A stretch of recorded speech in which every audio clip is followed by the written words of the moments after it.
suvepäeval liivaluitel mere kalda peal.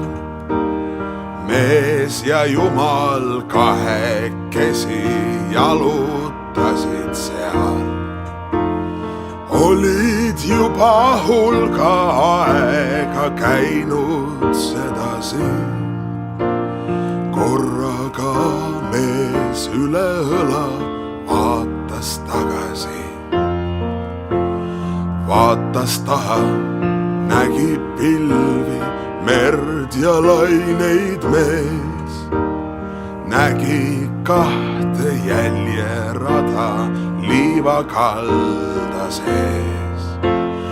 Ühed jäljed katkemata tee peal püsisid, aga teised vahel tulid, vahel kadusid. Mõtles mees, mis hakkan peale oma eluga, kui nii kaua olen pidanud käima üksinda.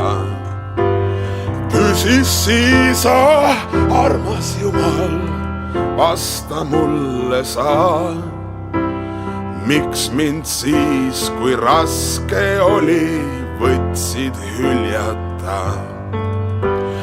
Miks mind jätsid meeleheites üksi kõndima? Miks mu kõrvalt halval ajal läksid ära sa? Vastas Jumal, armas sõber, palun andesta, et sind siis, kui olid väsinud, kandsin süles ma.